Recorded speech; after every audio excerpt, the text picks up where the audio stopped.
Welcome to the first program of the 2012 Carol Spaziani Intellectual Freedom Festival. I'm Terry Byers. I'm a member of the IFF committee. And tonight we're going to talk about something that's been in the press since early this spring, I think, is when we first had inklings of it. How I encountered this book, 50 Shades of Grey. If you haven't seen it, this is what it looks like. How I encountered this book was I was on the fiction desk and a woman came up and she said, I've heard about this book and it's an e-book. Do you guys have it? We looked it up. We didn't have it at the time. I told the fiction buyer, Jason, our librarian, Jason Polius, about the book. He had already heard about it. So we also found out at that time it was going to be published in the United States as a book. So he ordered it. I don't think he ordered too many copies at first because just a couple people had asked about it. And then it took off. And pretty soon this book was all over the place. Everybody was talking about it. We had over 100 holds on it. And it was a phenomenon. So from what started out as Twilight fan fiction to 31 million copies in circulation and no doubt the most banned book in 2012, 50 Shades of Grey is a phenomenon. Most people have heard of the book and millions have read the tale of Anna Steele and Christian Grey and their relationship. What is it about this book that makes it so controversial? Is it the type of sexual relationship the subjects have? Is it that the book found its success as an e-book and sort of took off in that genre and then became this big phenomenon in publishing? Is it because our society is more open in terms of their sexuality and sexual issues? Or is it that the relationship harkens back to a literary tradition of boy, girl meet, fall in love, and that's what happens in contemporary society. We're going to talk about the book and how its aspects have permeated society. So tonight I'm going to introduce our panel, and they're not sitting in the order that I'm introducing them, so they'll just wave when I say who they are. And if I pronounce your names wrong, correct me, because I am terrible at pronunciation. Julius Schaefer is the owner of The Toolbox, which is a new business that caters to sexuality. And we've decided next year the story of Julia and how she got The Toolbox into business is going to be an IFF topic all on its own. But my first hearing of that. her story and about the kind of stuff that she sells in her store and the people that come into her store is an interesting story, and I thought she'd be really good on this panel concerning this topic. Matt Lage, Lage, okay, is a manager for Iowa Book, and he's going to talk a little bit about what 50 Shades has done for his brick and mortar bookstore. Toniann Serio? Yeah. I got it right. Is with the Emma Goldman Clinic. And one of the positive things that's come out about this book is the use of contraception and discussions that have brought up about contraception, especially, I just read an article today, in fact, about between mothers and daughters about contraception. And because of this book, they're finding more and more that teens are reading these three books. And so there's some concern about that. And that leads us to our final speaker, who's Susan Junis. I got that one right too. And she's the educational coordinator for RVAP. And I hope she can illuminate some of the concerns that are brought out in this book about intimate partner violence, because this one has a lot of red flags. And we'll have a book discussion afterwards, after we get our panel. But I'm going to start with Matt and just kind of talk about the phenomenon that 50 Shades has been for publishing a little bit. We were talking about it when we met. If you want to just kind of talk about that a little bit. Well, it's basically, we haven't seen anything like it. I sat down with the regional sales rep. So we haven't seen anything like it in a number of years. Probably the closest would be the Harry Potter books, which is like 42 million over the span of like 8 years, 9 years. And this is, he said it's roughly 24 million since March. Roughly split up half print and half ebook, which astounded me because I thought it would be more of a book that you would download so you wouldn't have to face the embarrassment factor. But it's, print sales at brick and mortar stores are going down every year. It's a slow bleed, year after year after year. And this thing was just remarkable. I mean, it lifted our fiction sales incredibly because you couldn't buy it at Walmart. Walmart didn't sell it. My partner's sister lives on Fort Dodge, and she called, and she was asking about the book because there are no bookstores in Fort Dodge, and Walmart didn't carry it, and she shops at Walmart. And I said, try Target. And this is a woman who probably the last time she read a book was in 1964. You know, not a book reader. And that's the other thing, it's attracting an audience that probably, even the librarians, for example, you probably haven't seen these people. And it's a good thing. Do I think the novels have literary merit, or quality? I really don't know, but I quite frankly don't care because if people read Daniel Steele, that's a good thing, as much as reading Tolstoy. That's right. So, but, It gets them to read. oh, yeah, That's yeah. that's a good thing. It's I wonderful. know that with, I do interlibrary loans requests from other cities, Mhm. and all these little small towns in Iowa are asking for various writers who write erotic fiction. Oh, And that's one of the things that's happened since 50 Shades, is that a lot of the writers of, and probably better writers than E.L. James, of erotic fiction have been requested. I have a little display over there, people like Maya Banks and Laura Lee and Opal Carew, who have been writing, Zane, who have been writing these books for a long, long time. Their sales are going way up. A couple of them have been signed to major publishers, the ones that haven't signed already. Mhm. So people who are discovering this type of fiction, and quite like the vampire fiction of a few years ago, erotic fiction can take all kinds of forms, from your basic Harlequin romances to what we have with 50 Shades. And people are discovering this. And they're not ashamed to be reading any of this. They're asking for these authors. They're asking to read these books. And I think that's a good thing in society. And so I'll segue to Julia now and talk about her store a little bit.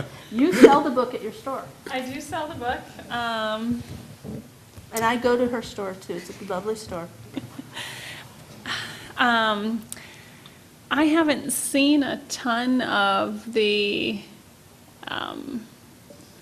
people wanting to buy things that are associated with the book, as much as I think the big cities have seen it. I was recently in Vegas at a sex toy convention, and everyone is buzzing about it, and I think it's just sort of like the toy aspect of it is sort of now filtering into Iowa City. But the whole, is it a good quality book? What does it mean? I'm happy that it gets people talking about sex and making this topic being an open, everyday conversation instead of hiding behind something else.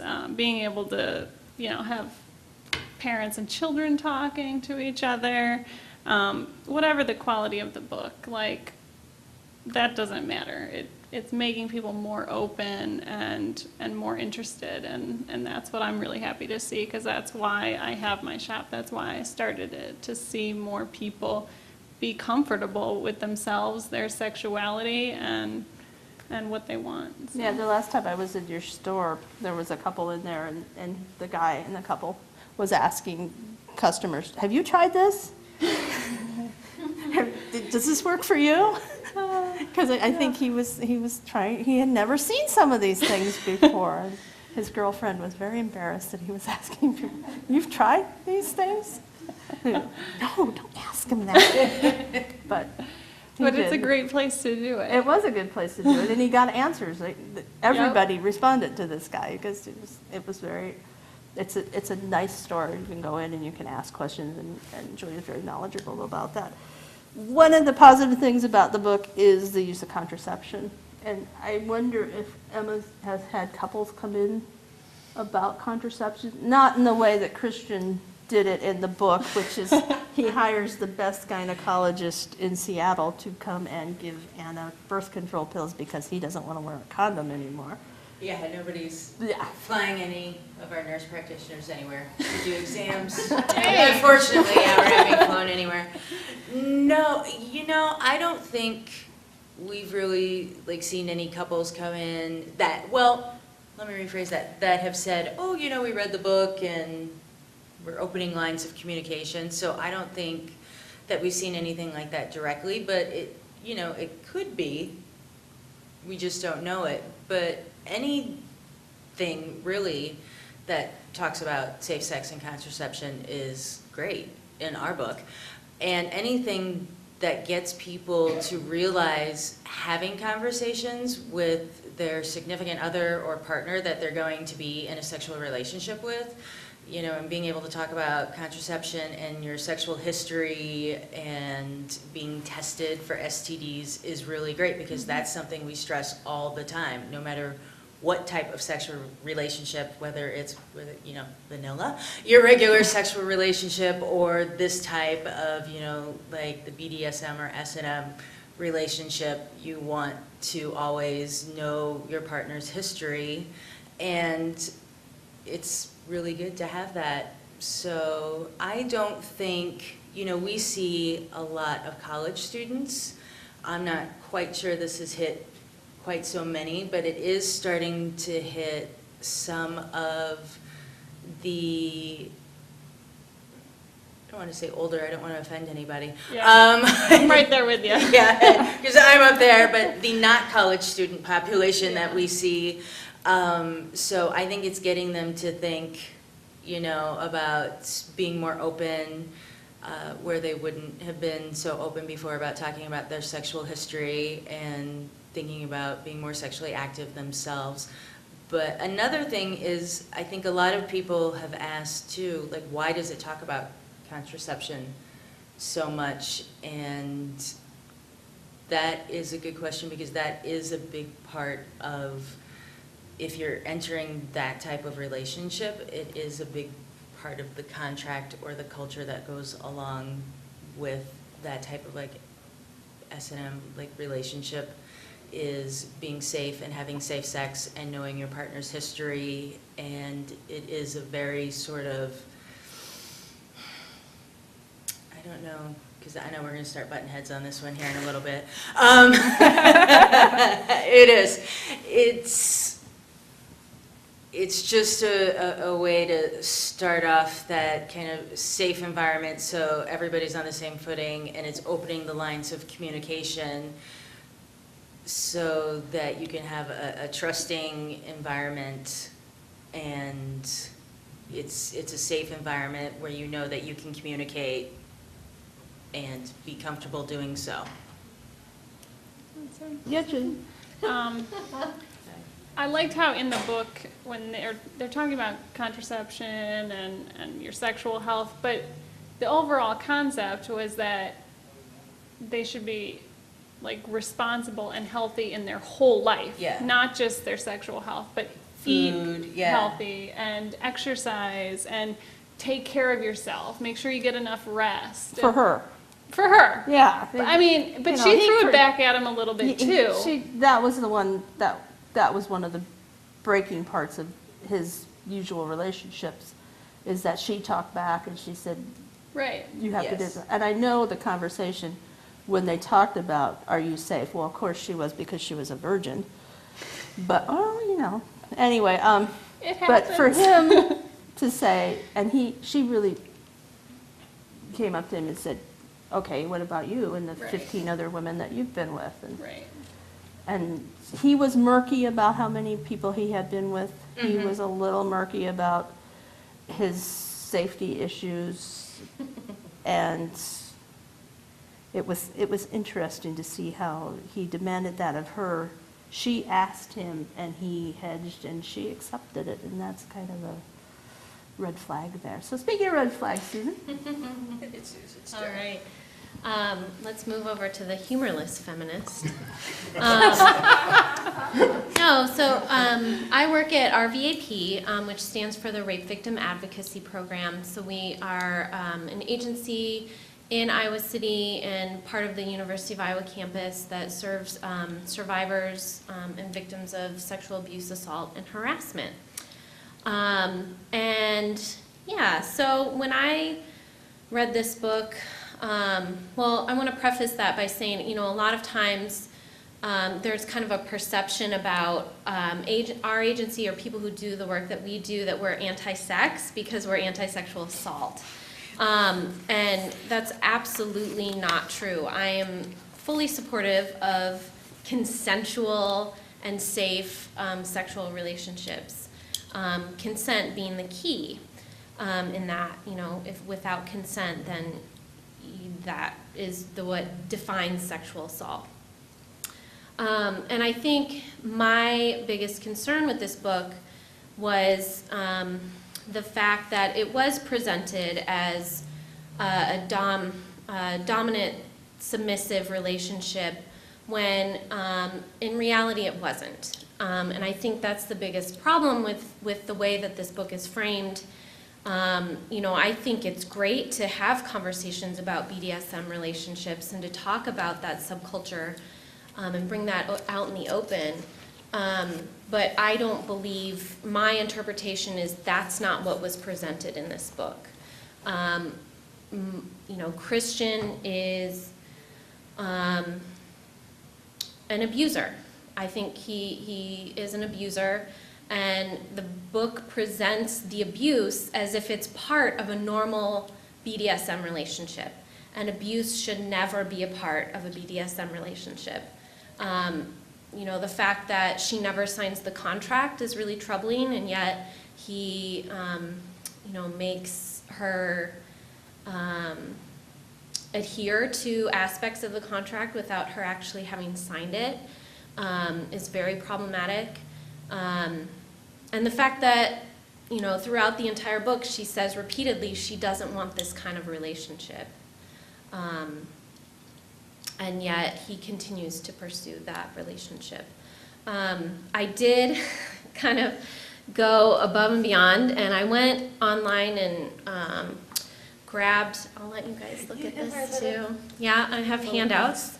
So I went online and found a list of red flags in abusive relationships, things that if these behaviors are happening in your relationship, then you should be aware or watch out or maybe end the relationship. I thought there would be a few, and I ended up filling 2 sides of a sheet of paper and actually had to change the margins so that it would fit on 2 sheets. Which that's so not I'll funny. let you guys pass these around. I can pass it Okay, around for you. thank you. And I did print it on gray paper intentionally. So you can see that Christian's behaviors fit to a T an abusive relationship, the profile of an abuser. And you can see on the back, too, I included some behaviors that stalkers do. At the beginning of the book, Christian does stalk Anna. Again, these are abuse and stalking should never be part of a BDSM or any healthy relationship. So I think that was my biggest concern. The fact that this book is so popular, I fully support people reading and, and also reading about sexuality and being sexual. My concern is kind of a similar concern that I had with the Twilight books, is that it presents this image of a relationship that is really unhealthy, but tells people this is what you should strive for, or that this is desirable. And I think that ends up being really problematic. Also for the fact that this might be someone's first exposure to any sort of BDSM literature, ideas about BDSM, and that they might have this idea, oh, okay, well, maybe I want to try out BDSM and this is what BDSM is, and it's not. So I would say those are, from a anti-violence perspective, some concerns that I had with the book. And along that same line, today in the Huffington Post, 2 psychologists just talked about 50 Shades of Grey, because they're finding now that junior high and high school girls are starting to read the books, sometimes along with mom, sometimes just they found mom's copy and, oh, this is the big thing, let's all read about it. And what they're afraid of is that they're seeing this as the heroine hero, she saves him by her love.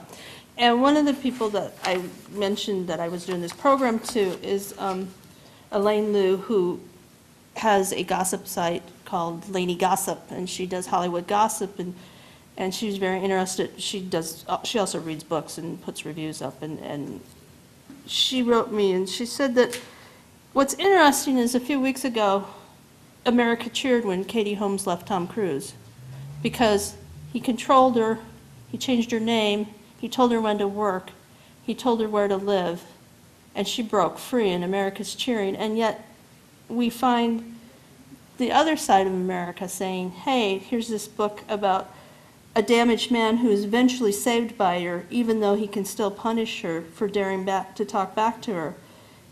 And she doesn't understand how we live in a world that has these 2 different opposing views. She says, somehow this is fantasy, the make-believe world we escape to when we want to get away from life. I don't understand it, but I'll go ahead and label it. It's called regression. And she's pretty adamant about this book. And now that it's been sold to Hollywood for $25 million, and there's talk that Emma Watson and Jake Gyllenhaal was talked about today as probably playing Christian, but it's going to be big stars, and they're going to take this story, and it's not what it should be, and that's the alarm that a lot of people have about it. But in terms of literature and about erotica, Matt, have you noticed that some authors you're buying more copies, or you're being asked to buy copies by certain erotica authors? No. Not at It's all? basically Penguin, everyone jumps on the bandwagon. In the publishing industry, I mean, it's all bandwagon. And Penguin jumped on it first. I think the first novel was a novel called Bared to You.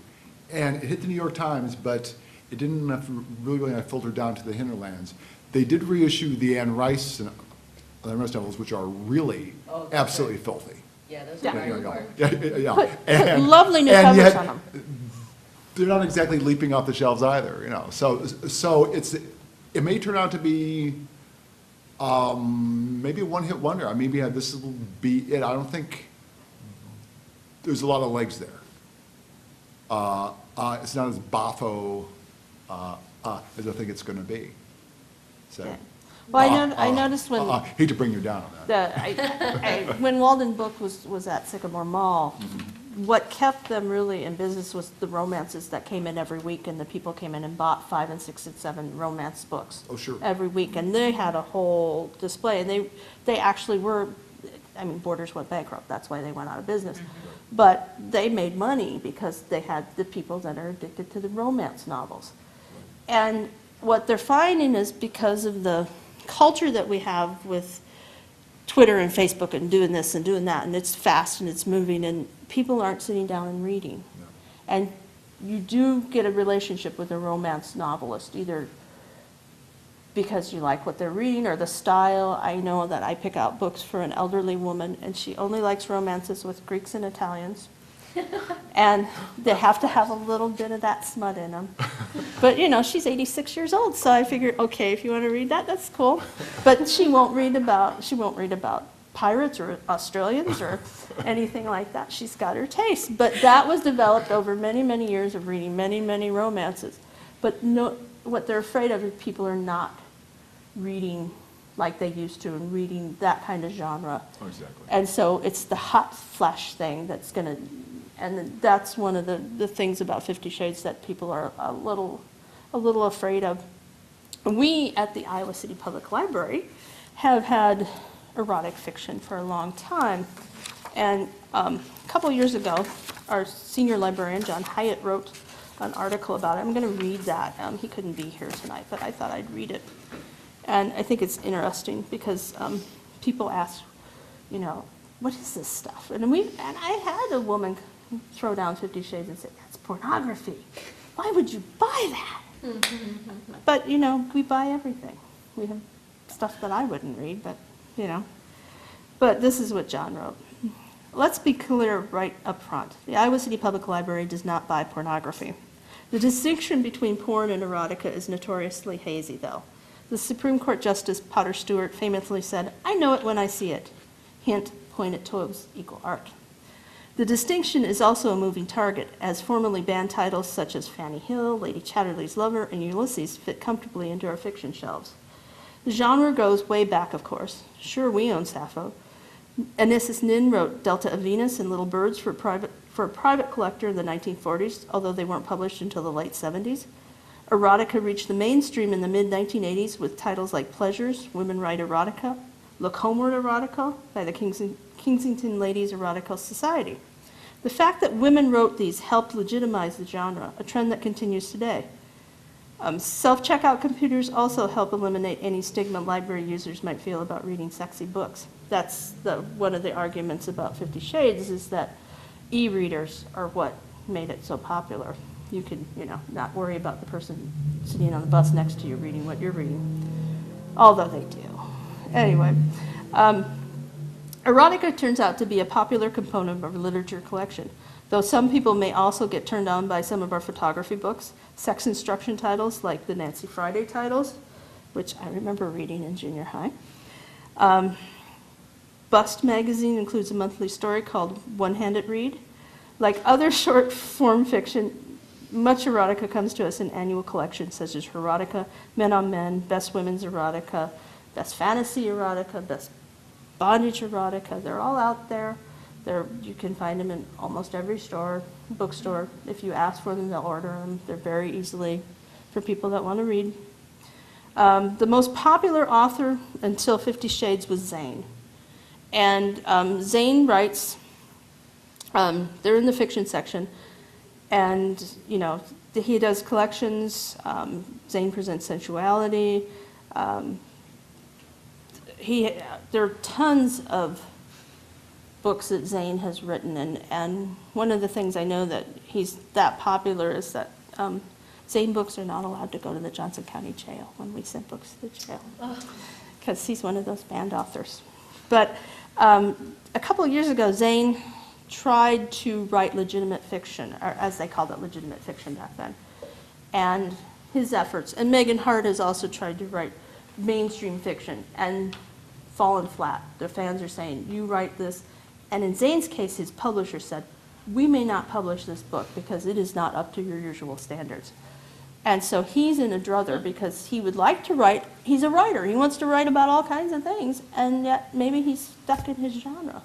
Laura Lee has talked about it on her website. She said, if I'm stuck here, I'm going to branch out in various directions. So you'll see Werewolf books and KGB books and her Sweet series, or her Passion series, which is about the CIA, and she'll write about the cowboy.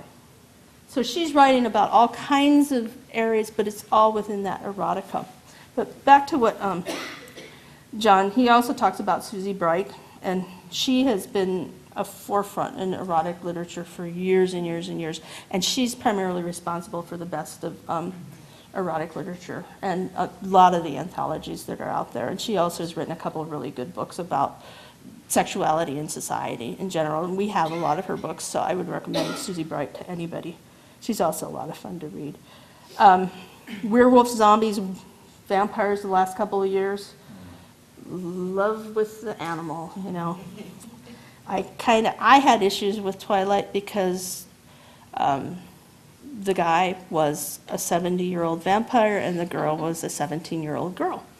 That's kind of not up my alley, and I had a little problem with it.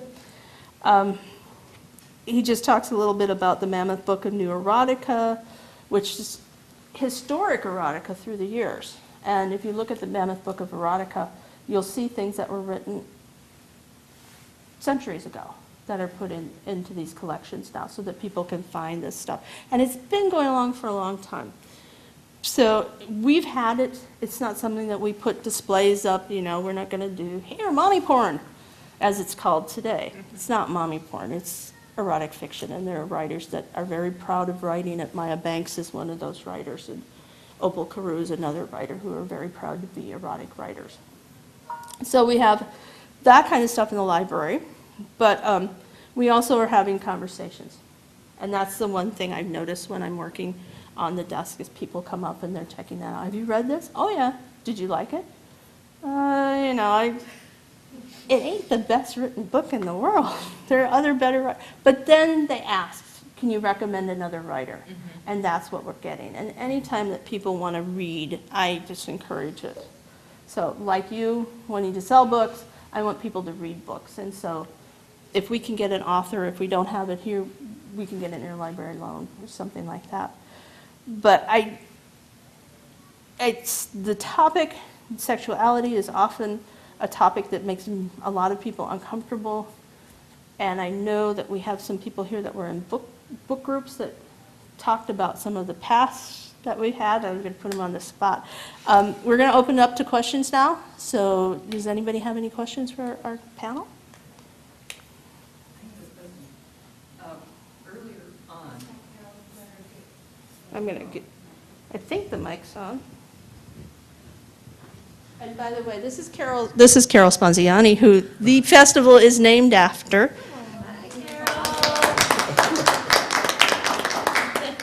sort of embarrassing sometimes. I don't have anything to do with it. The staff plans it, and I get all the credit. The question I had for Terry was, earlier you said you do this through interlibrary loan, that you get a lot of requests from small towns for literature like this. Is that because their towns' libraries don't stock it? Yes. Okay. That says something about Iowa, doesn't it? Iowa City's okay. You can go to Iowa City, but not to your local library, evidently. That was it. I know every generation has their erotica. Henry Miller, Tropic of Cancer and Tropic of Capricorn. But this seems like right after World War I, the flappers came in, and women could enjoy sex then. So maybe this is your generation's flapper, you know, because at World War I was a tragedy, and people want to escape. And right now, it's not hard porn, but for me it is. I like Carrie Greenwood. She writes out of, I think it's Australia, and her flapper, and she, you know, she really enjoys sex. And when I first, you know, heard it, I was kind of shocked because I'm used to the Agatha Christie murders and the count, but I always tell my friends I like that because what are the chances of a count or a duke murdering me? But if you stick to those slashers, they might get you. Now, I admit I haven't read Shades of Grey because I've been so wrapped up in nonfiction. To fiction seems like it's too tame, but I think I want to try it. We have a reader. And over here, we talked earlier before the program started, you're in a book club and you read 50 Shades and you read Peyton Place. Do you want to share that? First of all, when Peyton Place came out, I told him I read it in bed under the covers with a flashlight because it was forbidden at our house, and I was in junior high. And I read it 3 times. Then, which I totally had a different perspective, I didn't understand it. Then another time about 10 years ago, and then I chose it for our book club because 50 Shades of Grey was a hot topic. And we did a comparison between what was forbidden or considered really bad literature then and what's read openly today. I would like to say, when I read the first book, I had the same reaction. This is awful. And there's no way I'm going to read any more of these. It's poorly written. I didn't like anything about it. Well, I had like 3 friends that said, keep reading. And they were right, because by the time I finished the 3rd book, I couldn't put it down. So she improves. If you haven't read all 3 of them, she does improve. I read all 3, My husband read all three. And many, many of our friends who've never talked about a book before. I mean, bridge group, book club, didn't matter where you were. Have you read 50 Shades of Grey? And I think what you said is really true. My husband is not a reader. He went through all three of them in a flash. You know, it's like, whoa.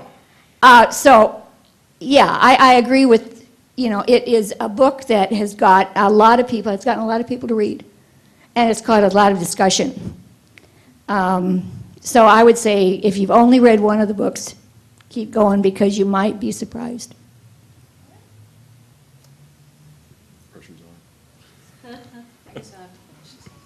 Well, that reminded me of my childhood when our parents forbid us to read the book Deanie. So we planned a slumber party in a tent and stayed up all night and read the book out loud. And so, which I would love it if I heard my kids, Deanie by Judy Blume. Oh, okay.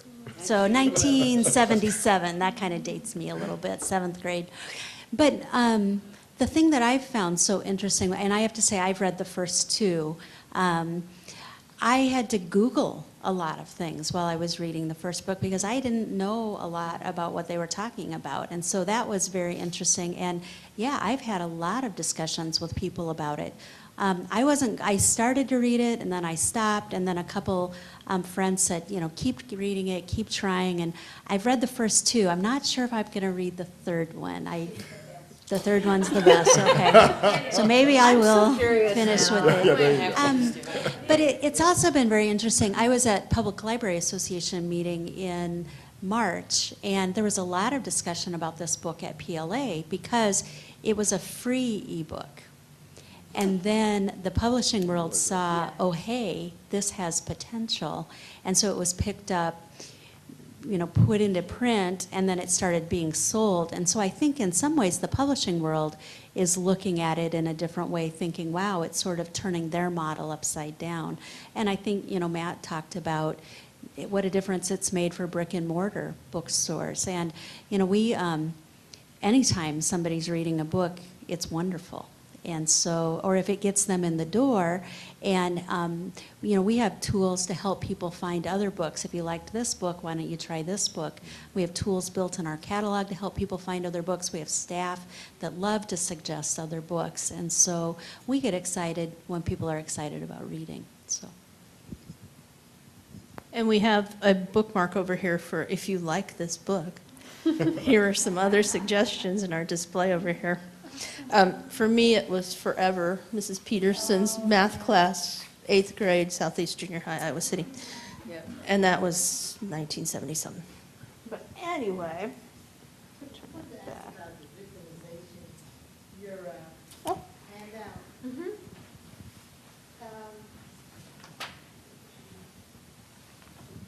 You know, some women confuse victimization with real romance. And I could see this could be the danger of this series. Yeah. And from, you know, just listening to you talk, apparently the man was very rich, and she was a young woman. And he had the advantage because that's the way our society works. Yeah. So young girls who, you know, aren't experienced think that maybe this will become the normal thing. But I could see that booksellers would love this because, you know, because all the publishers belong to Bartleman now. They have different names, but they all belong to the German publisher Bartleman. And I'm a book person. This is the kind of book that you could put under the mattress. You couldn't put your e-reader under the mattress, I don't think. You have some problems. But this will bring back the book. And why don't you write books, write a book? Because you don't know, who is that EL person? She's, you know, and this is part of the issue where, you know, I think one of the reasons why it's so popular is because she's a housewife. You know, she's a British housewife, and a lot of people respond to that because they're like, hey, you know, it's not like Anne Rice. somebody who's unreachable, you know, some mega superstar, somebody they don't know. It's like, this is a housewife, this is somebody just like us, and she wrote this book. She's just like us. But, you know, she took a lot of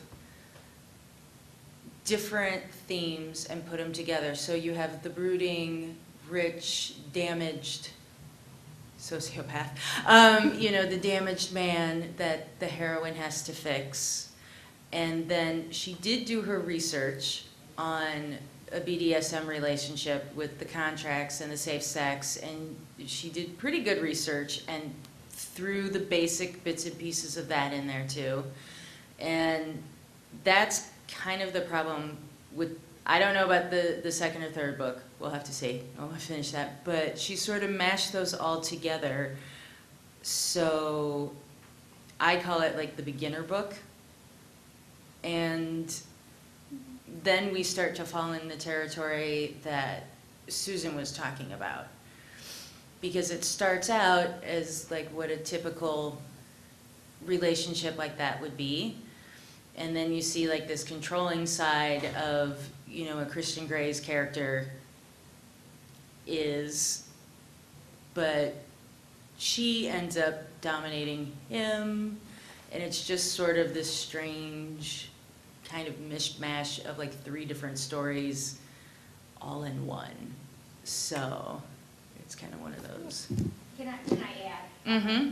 I'm a former elementary teacher, and when I read the first book, my major concern was, you know, there are kids out there reading this, and because of my experience with kids who would read these kind of books, I was really concerned, exactly like you're saying, but, and then if they stop reading, that's the point. If you stop reading, you think that's the end of the story. So if you continue to read, you see such a change in the relationship. Yeah. And you end up with a far better view of Christian than you have at the end of that first book, when you just really want to kick him in the rear. So, you know, I think those concerns are really true, and it's too bad. Yes, it's really good that they're reading. You know, it doesn't matter what you're reading. Sometimes you think it's just good they're reading. But I think it's a book that kids can be very influenced by, and that's not a good thing. So I don't know where the happy meeting ground is there.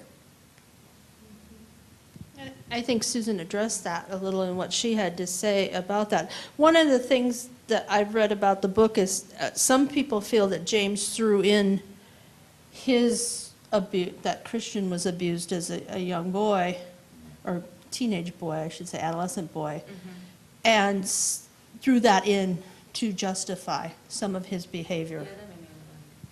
And I don't know if that's true or not. I also, one of the things that I read and also noticed too as I was reading it is the use of alcohol to get Anna unencumbered and to get her to open up. And at one point, Christian starts feeding her champagne, he said, because it makes you talk more and it makes you be honest. And I think that's in the first book. And that right there, that put up big red flags to me, because if you're 13 years old and you're reading that, and you know you got the boyfriend who's, hey, let's get some Boone's Farm and let's go have some fun, and you'll talk more. We'll be more. It'll be nice. It'll be relaxing. That kind of set off a shockwave to me. It also, a lot of people my age remember relationships like that where you went out with the guy and he got you drunk, and then whatever happened, or what didn't happen, happened. And so a lot of women who they said who are reading this are getting, if you read Goodreads, which is a website that is a literature website, it's right down the line. People love this book, people hate this book. The people that really love this book see it as a true love story and see it as two people who were meant to be together. And, you know, James next year will publish the books through Christian's point of view. That's already down. She's already writing them, or has written them, and they'll be published next year from his side of the table. I don't know what we're going to learn anything more about that, or does that just say that she really can't write anything? This did start off as Twilight fan fiction. She just plugged in different characters. She says in her head she knows who these people are. I was not surprised by anything that he did. I was surprised by Anna more and more as the story went on about what she was willing to put up with and really quit talking. I didn't hear her voice in the last book too much anymore. I heard his voice through her. Oh, go ahead. Well, I think that's a pattern too in abusive relationships is, a lot of times we see that, especially when there's a power differential, like you were talking about, someone who is, and he's only slightly older, but older, has, he's a billionaire, he has more power than she does. When you have a power differential, and then there's abuse thrown in there, that there's a lot of things that people who are being abused will put up with, and a lot of ways that they'll justify being in that relationship. And one of the biggest ones is, he'll change. I can change him. And throughout the book, Anna says that repeatedly. I think the phrase she uses often is, I want to bring him into the light, I want to bring him out of darkness, which is a really dangerous idea, that we can change abusers by the power of our love. I think a lot of people who read the book get this idea of this kind of victim blaming, right? Oh, Anna is such an idiot. Why does she just leave? Why does she put up with this stuff? Well, he's actively manipulating her. He has a lot of power over her. He's shown throughout the book that he can hurt her, that he knows where to find her. These are all things that people who are abusive do to keep control over the person that they're abusing. I don't know. I hear it gets better, which is good, but it also makes me a little nervous that it sends a message that, look, he changed towards the end, and they have a good relationship now, and if you just stick with it, ladies, he'll change. Because I don't see him changing that much. I see him burying his tendencies. He's not as blunt by the end of the book, but at the very end when they talk about, and they do the epilogue, and it's a couple years later, and he insists that she have cesareans. Wait, did you just ruin my I just wrote a book for you. It was a spoiler, I'm sorry. But where he insists that she have that because he didn't want to see her in pain. No, he didn't want her to die because he would lose his vessel. And she says at one point, all I am is a vessel. And she said that in the first or the second book to him. And it's, I do understand, where I got that feeling in the first book with the abusive relationship and the flags, but as I was reading it, I also wondered, Anna's behavior and Christian's behavior and what was happening in the book, how much of that is bad writing. And really, and it's her first book. How much of it is just her throwing these things together? She did research on BDSM, and now she's making up this rich guy and a relationship, and how is this little girl going to behave with this rich fancy guy that she's all like, I love you, what do you want me to do? And so I was like, maybe I'm just projecting my things onto this, and this is a housewife who's looking up stuff on Google and decided to write a fun novel. Yeah. And maybe that's why it gets better, because her writing got a little bit better. I don't know, since I haven't. Sorry. So I'm not really sure how much of some of these things could just be bad writing, which does not help, for high school kids or anybody that's reading or anybody's in that type of relationship, because I've been in that type of relationship, and it doesn't help to read this and go, oh, it's okay. Definitely not, but we might be giving her too much credit. I think so. She might not be the mastermind. She was trying to get across points that maybe didn't come across the way she intended them to, because she's not an experienced writer.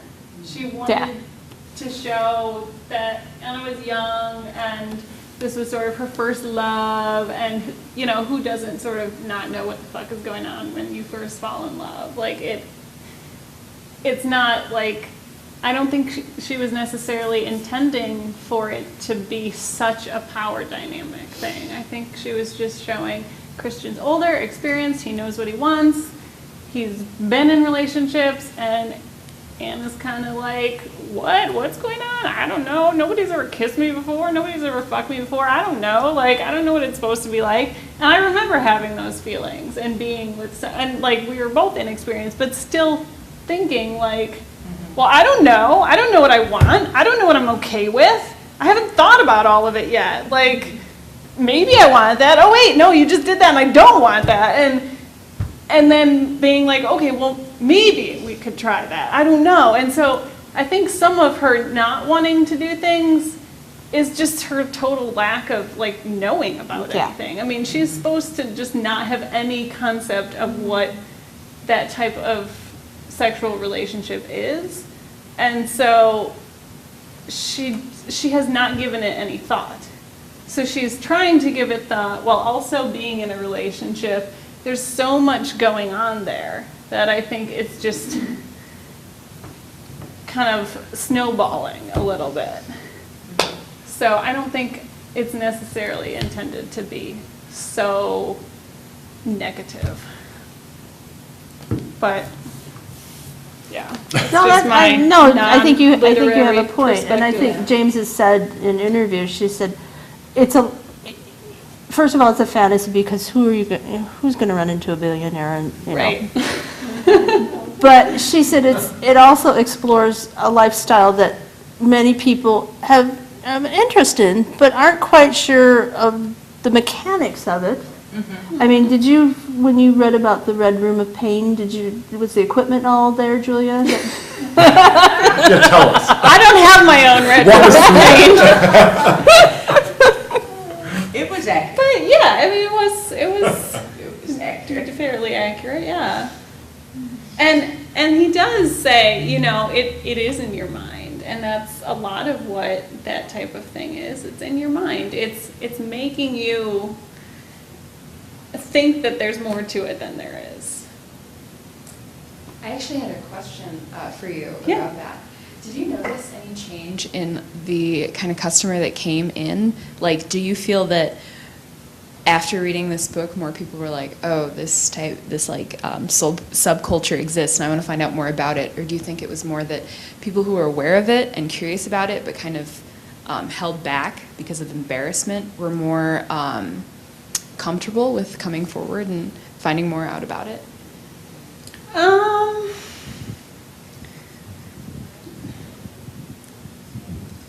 I tend to get people in my store that are fairly comfortable with their sexuality. I do have some people that are kind of new and scared and like, hey, what do you have behind the curtain kind of thing. But the majority of people that come into my shop are comfortable with themselves. You know, some are way more freely speaking than others, but mostly they have a sense of who they are. So I think that the book didn't really draw anyone out that was like really not knowledgeable about it. Okay. They may be more or less knowledgeable, but they have some base to go off of. And did you think there was like an increase in the amount of customers that you got after the book, or was it pretty much, or do you think there was any cause? Or I haven't noticed a ton of change. Since I've opened, I opened in December of last year, and since I've opened, it's been pretty steady, about the same amount of sales of that type of item. The paddles, the cuffs, the blindfolds kinds of things. It's pretty much even. It hasn't like spiked dramatically. I mean, I think people like to play around and try new things, but at the end of the day, a lot of them are going to come back to the stuff that works, which is lube and a basic vibrator. So. But there are a lot of specialty. Well said, madam. There are a lot of specialty things. Like we see, like one of my friends does I don't even know, like, you sell your own sex toys at home, whatever those little groups are. Anyway, What are we talking like about? they have like a little, like a lot of the places have special lines now. Like Oh, yes, there is kinky and gray. There's like, a line, yeah. it's already called like S&M, and it's a gray packaging, it's black and white, there's Everybody's- no color on Yeah. it, and they've tailored their line to the book. It was already established in that manner before the book came out. They had the line set up that way, but they just added like the tie and Everybody's such. coming out. The tie is a bestseller. The tie, the Yeah. blindfolds, the fluffy handcuffs. I mean, just pretty much every online sex store is coming out with their own little gray line of special things for people to capitalize on. We're having a BDSM class Are you? in November. It is November 15th. I think when you open your store, you frighten the city administration and your landlord who tried to evict you. You frighten them because women aren't supposed to be sexual. But my question about Jane's writer, is she a better writer than Joyce Carol Oates? Because Joyce Carol Oates, a lot of her stuff is like flash pan writing. Now, I don't know if you're a fan of Joyce Carol Oates, but I like J.K. Rawlings, because J.K. Rawlings, and that housewife, she'll catch up with J.K. But maybe she's just on her Joyce Carol Oates bender now. But it's women and sexuality is very frightening. Just like lesbians frighten men, but gay men, they're poofs. They're jokes, but not lesbians. No, because women are so powerful, and we never, they always tamed us down with religion like corsets, but women are very powerful, and this is what's going on. Yeah, I know that Opal Carew, who writes books about various kinds of relationships, two women with a man, two men with a woman, 4 people together, 5 people together.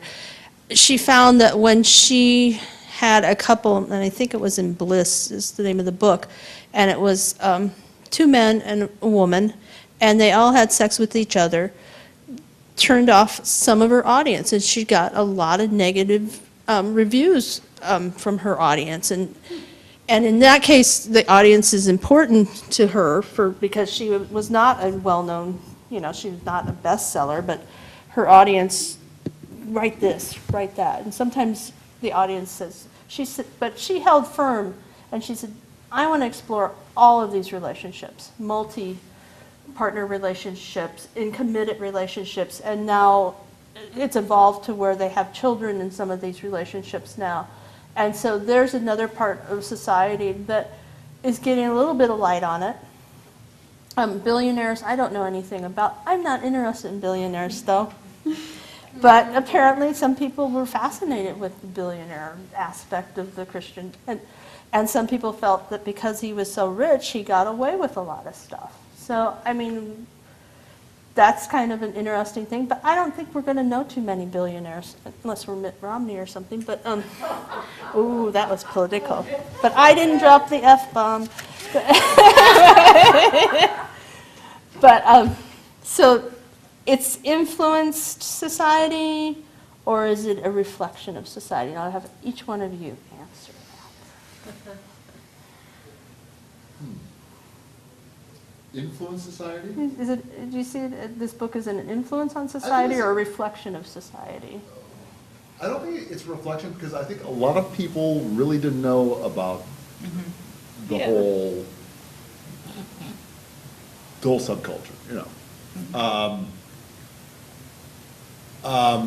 It's been very, very impressive insofar as it is making people read books, which is always a good thing, as I said before. But reflective, I'm not quite so sure about that, no. Unless I'm running with the wrong crowd. The sexual Which may be true, aspect, so. it probably isn't representing the sexual aspect of society, but the power dynamic and the money buys your ability to pretty much do whatever you want, that is reflective of society. I definitely see that as being that way. I'm just gonna say, the book as a whole, I would say is more influencing society. You know, it's getting more people to read, it's getting more people to talk about sex and talk about sexuality and talk to each other, which is most important. Not just about sex too, about books and about a lot of different topics that normally people stay pretty quiet about. So that's pretty good.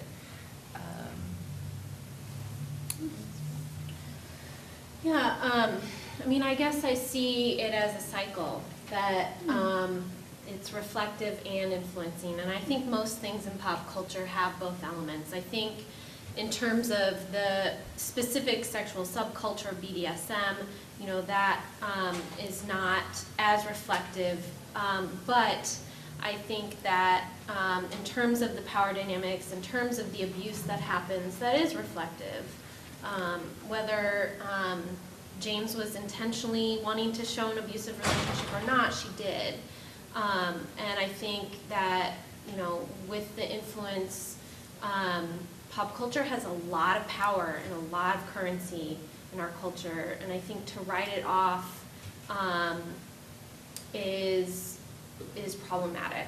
You know, I think when I go in and I teach junior high students about healthy relationships, and the one way I can connect with them every time is using pop culture. Every time I can get them to talk. You know, I'll play an Eminem video or show clips from Jersey Shore. Pop culture has a way to reach people and influence people very strongly. And so I think that, you know, there's that cycle that happens, and every piece of pop culture that we have in our society is thrown in there. And there's both elements of influencing and reflecting.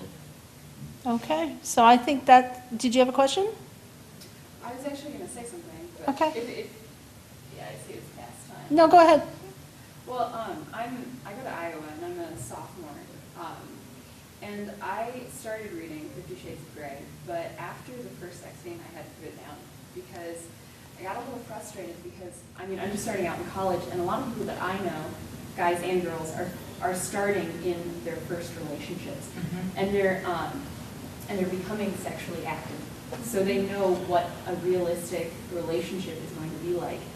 And after I read the first sex scene and how she responded to all of that was just a really inaccurate depiction of of female sexuality.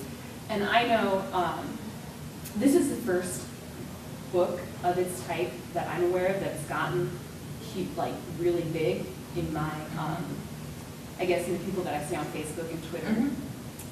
And so a lot of people are being exposed to that. And I know that a lot of my friends have voiced this concern that the guys feel inadequate because their girlfriends aren't responding the way that they're being depicted to respond, the way she is responding. And the girls feel like there's something wrong with them. And I feel like that's not something that's really talked about much. I know there's a lot of, nobody really addresses that, I guess, as you're starting that. But I don't know, that's the biggest issue I had with the book. But granted, I didn't get that far in, so. Okay. I'm loud and compulsive, so it kind of depicted me a little bit. You're a billionaire? I wish. Well, with that, I'm going to bring this to a close. I want to thank our panel, Matt and Julia and Toniann and Susan, for coming tonight and talking about this topic. This book is one of those books that we're probably going to be talking about forever, like Valley of the Dolls and Peyton Place. So do stay tuned for more programs in the Carol Spaziani Intellectual Freedom Festival 2012. We have a documentary next week. We have a couple of documentaries, a couple of book discussions. Go to our website, icpl.org, and you can see the whole lineup of what we have. I want to thank our panel again, and thank you very much for coming tonight. Thank you.